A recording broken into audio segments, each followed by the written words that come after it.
j'ai fait des études en sociologie et en histoire. J'espère être sociologue, historien, parce que je me construis.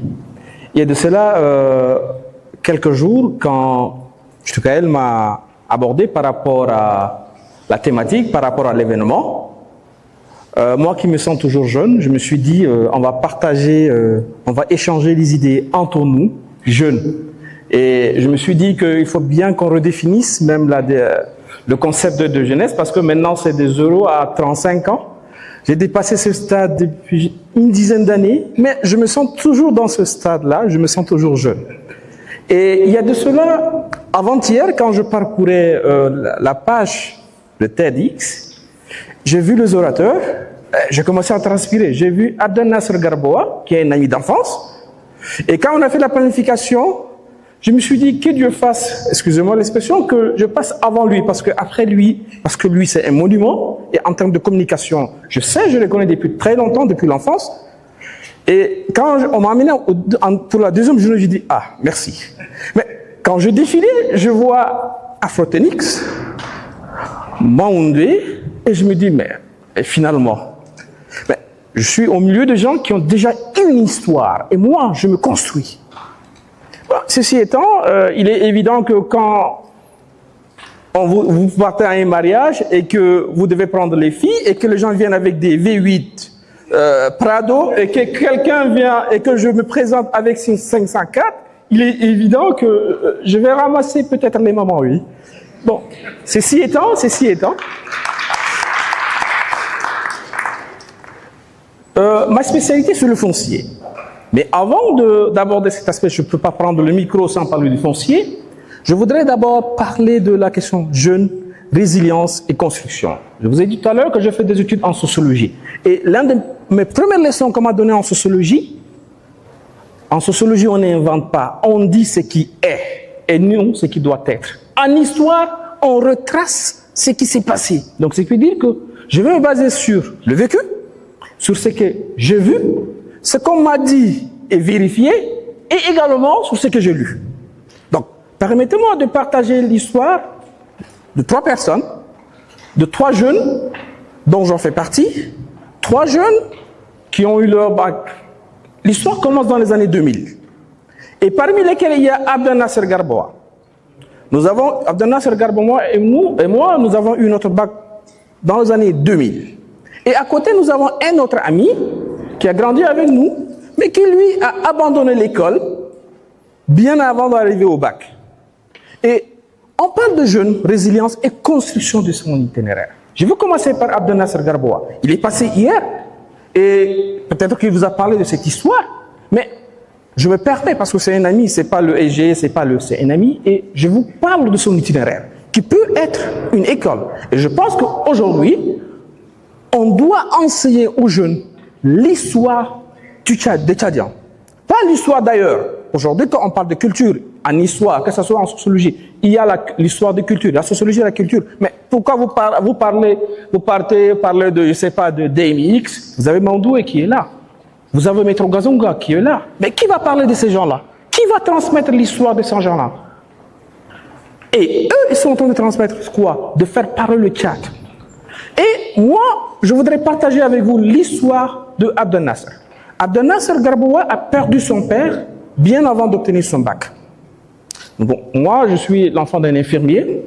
Et nous avons notre ami qui a abandonné l'école, je ne sais pas, je ne vais pas dire à quel niveau, mais il a abandonné l'école. Et Abdel Nasser était orphelin.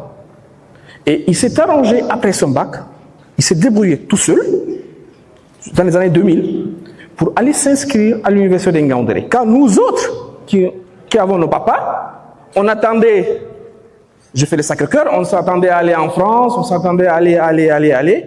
Donc on a perdu une année comme ça. Et lui, il est parti. Quand il est parti à l'université d'Ngaoundéré, il s'est inscrit en droit. Et laissez-moi dire, c'est quelqu'un qui, quand il prend le micro, c'est mieux de vous éclipser. Quand il prend la parole, c'est pas la peine d'insister. Partez. Et ça, c'est depuis toujours qu'il l'a. Et il s'est inscrit en droit. Vous imaginez, vous partez à l'extérieur, vous n'avez pas votre soutien fondamental, vous devez louer, vous devez payer l'université, vous devez. Il s'est inscrit en droit. Et très vite, il s'est rendu compte que l'approche qu'il a adoptée ne pouvait pas marcher. Et très vite, il a saisi une opportunité avec une personne et il a commencé à être correspondant d'un journal. Et là, il a découvert sa vocation. Après, il s'est rendu compte que malgré qu'il aime le droit, je pense qu'il est allé jusqu'en deuxième année, il est parti s'inscrire en étant correspondant, mais il s'est inscrit à l'école de journalisme à Yaoundé. Donc, il n'avait pas besoin comme nous, qu'on lui envoie son mandat, non. Il a voulu faire le droit, mais il a compris que ce n'était pas réaliste. C'était un défi, il devait se construire. Et pour construire ce défi, il fallait faire des choix. Et il a fait le choix, il a abandonné le droit, il est parti faire du journalisme. Et en étant correspondant, ça veut dire qu'il n'attendait pas un mandat, donc il comptait sur lui-même, c'était pas facile. Il a financé ses études. Quand il a fini ses études de journalisme, il est revenu, je pense que l'un des premiers postes, il a commencé à faire, c'est lui qui a couvert avec France 28 les événements de février, après il est parti au Mali, ainsi de suite. Après il a occupé le poste de directeur de communication et le reste appartient à l'histoire. Qu'est-ce qu'on retient ici? Que quand on essaie de voir, c'est une personne au début, orphelin, sans soutien. Il est évident qu'il n'est pas fait pour étudier. Mais cependant, il s'est fixé, c'est un défi, il a compris que la vie est un défi, et il a mobilisé ce qu'il pouvait mobiliser pour se construire une carrière. Et aujourd'hui, le reste appartient à l'histoire. L'autre ami n'ayant pas fait l'école, il avait ouvert au début des années 2000 un vidéoclub. Et il était fan, il était vraiment quelqu'un qui était accroché au film indien et autres. Mais quand même, il a compris une chose. Étant donné qu'il est tout le temps, quand on va matinée et soirée, il a appris à parler l'hindou, le hindi. Et dans les années 2003-2004, il y avait des opérateurs économiques indiens qui étaient venus et qui avaient besoin de quelqu'un qui les aidait pour traduire. Et il a saisi cette opportunité-là. De traducteur, il est devenu un partenaire et aujourd'hui, c'est un très grand opérateur. Donc l'idée qu'il faut comprendre ici, c'est quoi? C'est que non seulement vous devez avoir les atouts, il faut savoir vers où vous devez vous orienter. Vous êtes d'accord avec moi, si je vais faire du MMA, même si c'est mon rêve, c'est pas évident, que c'est pas tout le monde qui va être musicien, c'est pas tout le monde qui va être catcheur, c'est pas tout le monde. Il faut savoir s'orienter vers où s'orienter. Le troisième exemple que je prends, il est le moins élogieux, mais cependant c'est le mien. Vous savez, j'ai fait le Sacré-Cœur dans les années 90. Et j'ai obtenu mon Mac en 2000, donc c'est un nouveau départ et ainsi de suite. Et vous savez, nous on était vraiment des frimeurs. Au Sacré-Cœur, si vous ne le savez pas, à l'époque on était vraiment des frimeurs parce qu'on se prenait pour de la crème. J'étais brillant au lycée. Et après avoir chômé un an, parce que j'espérais aller en France, comme tous mes amis qui sont partis ailleurs, eh bien, mon père a décidé que j'aille à l'université d'Ingaoundéré. J'ai boudé et je suis parti. Et en partant, je me suis dit que je partais pour 3 ans. Je prenais ma licence et je revenais. Quand je suis parti, puisque je suis parti en août, où on affichait les résultats des sessions de rattrapage, quand je partais, je me moquais de tout le monde parce que je me dis, non, moi je suis là je suis brillant, je suis là pour 3 ans, orgueilleux et autres. Je me suis adapté au Cameroun, comme on dit, il faut bûcher, donc je vis comme les autres. On avait des sites où on allait en brousse, Golgotha et autres, on partait avec nos nourritures, on passait toute une journée et on récitait nos cours, on faisait exactement, c'est comme si quelqu'un apprenait le Coran, on bûchait, du matin au soir, la nuit, on continue. Et session normale, parce que c'était à l'époque l'ancien système, où il faut avoir 8 unités de valeur pour passer en classe supérieure. En session normale, j'avais 6. Naturel, parce que les autres avaient 2, 3, donc je me sentais supérieur. Et il suffisait que le rattrapage, il suffit que j'ai 2 matières pour que je puisse aller en classe supérieure. Laissez-moi vous dire, je suis venu au rattrapage, je n'ai rien pris. Je me suis dit, qu'est-ce qui s'est passé? Eh bien, je reprends l'année prochaine. Et maintenant, je n'étais plus à la maison parce que tout le temps, j'étais en brousse parce que je me suis dit que j'ai pas bien étudié. Et laissez-moi vous dire, du matin au soir, je travaillais dur, la nuit, je ne dormais pas. eh bien, quand je pensais que c'est fini, eh bien, comme lui dit l'autre, il y en a encore. La deuxième année, au lieu de doubler, j'ai triplé la première année. Et laissez-moi vous dire une chose, et mes petits frères peut-être qui sont là, je n'ai jamais raconté cette histoire. Je n'ai jamais raconté cette histoire. Vous imaginez, avec tout le... Imaginez ça. Alors, je me suis posé la question que peut-être que la trajectoire que je suis n'est pas la bonne. Alors, qu'est-ce que j'ai? Alors, j'ai appris à vivre autrement. À vivre autrement, à vivre, parce que j'ai un concept que j'ai adopté depuis ce jour-là, belle est la vie. Laissez-moi vous dire, j'ai eu des amis de Douala, des gens qui ont monté un groupe hip-hop. Vous imaginez un Mamad aller dans un groupe hip-hop, je vous assure que c'est l'école qui me cherchait. C'est l'école qui me cherchait. Et je me suis dit peut-être que ce n'est pas le fait de bûcher, que je devais voir les choses autrement. Et j'ai un de mes amis qui m'a inspiré. Parce qu'en sociologie, il est question, à chaque fois quand vous avancez un argument, vous devez avoir des exemples. Que lui, à chaque fois qu'il inventait des auteurs russes pour étayer ces exemples. Donc, et surtout qu'en sociologie, on n'invente pas. C'est le vécu. Quand on fait de la sociologie de la famille, c'est ce que nous vivons. Eh bien, je commençais à oublier les cahiers et je parlais de la réalité. Et pour étayer mes exemples, selon l'auteur Ouardougou, selon l'auteur truc, et je vous assure qu'au Cameroun, personne ne se retrouvait. Donc, je vous ai dit que j'ai triplé la première année, non? Donc, la quatrième année, je sais pas qu'est-ce qui s'est passé, mais j'avais non seulement des bonnes notes, mais des très bonnes notes, avec mes Ouardougou, avec mes Wabbokhir et autres. Et j'ai pu aller en troisième année. Je ne veux pas dire que j'ai été le meilleur, mais depuis ce jour-là, j'ai été parmi les meilleurs. Et je ne me suis pas arrêté à la licence, parce qu'au début, je partais gonflé pour venir après 3 ans avec la licence, mais je suis resté jusqu'en 2A. Et après, j'ai exploré d'autres filières. J'ai quitté la sociologie, je suis parti en histoire. Avec un 2A, quand je suis rentré dans les années 2007, 2008, je suis savant comme tous les jours, parce qu'on oublie souvent. Quand je suis revenu, j'ai eu l'opportunité d'être intégré au ministère de l'aménagement du territoire. Et quand vous essayez de voir le ministère de l'aménagement sur le cadastre, c'est les géographes, c'est les géomètres, c'est les urbanistes, et moi je suis sociologue.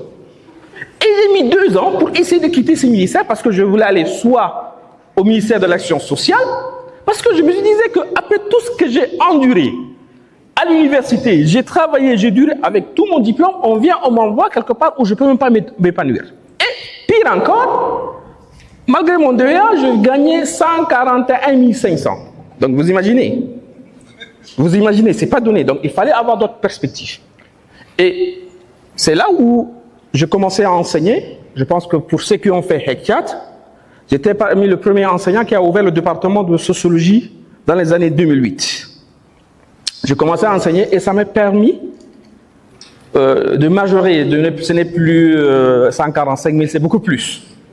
Et il était question aussi que je m'impose, parce que tout le temps, on me prenait pour le philosophe, celui-là qui n'a rien à faire, qu'est-ce que tu fais là?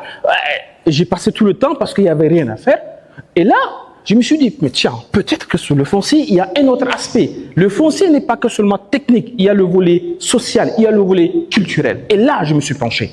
Et quand on m'a donné l'opportunité de gérer pendant un certain temps, je ne me suis pas arrêté seulement sur le volet technique. J'ai mis en exergue le volet social, le culturel, où là où j'ai eu à gérer, par exemple, j'ai eu à recaser les sinistrés de Walia à Toukra, et les gens se sont rendus compte que cette zone, il n'y avait aucun problème.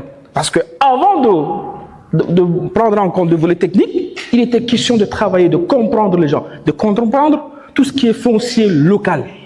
Et c'est là où j'ai compris qu'il était intéressant parce que ça m'a permis d'aller à un certain niveau au niveau de l'administration où j'ai travaillé pratiquement 15 ans.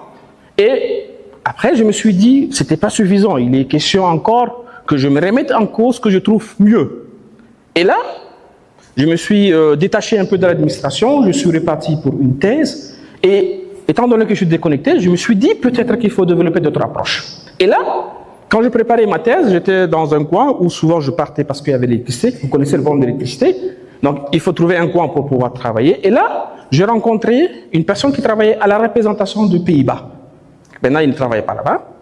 Et il a suivi une de mes communications lors d'une conférence. Il m'a dit, mais tiens, moi je t'ai vu, tu as parlé du foncier. Tiens, nous avons une équipe des Pays-Bas qui vient pour le foncier. Et étant donné que tu es un expert foncier, ce serait intéressant que tu puisses t'entretenir avec ces gens. J'étais thésard, je dis, ok, il n'y a pas de problème, j'étais thésard. Alors, c'était informel, mais on a échangé. Et là, je me suis dit que Maloum, ça c'est une opportunité. Et je vous assure que là, je fais tout le contour pour comprendre le foncier. Le foncier, j'aime pas parler du foncier coutumier, parce que je vais revenir là-dessus.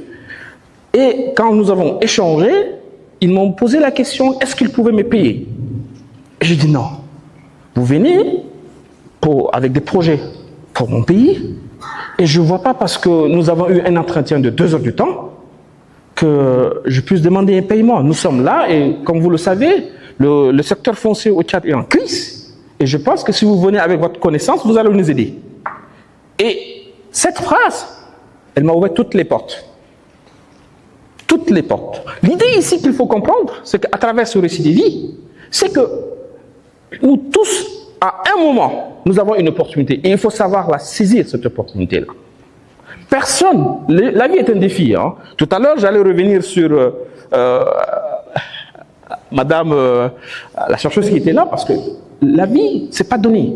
C'est un défi et à tout le nouveau.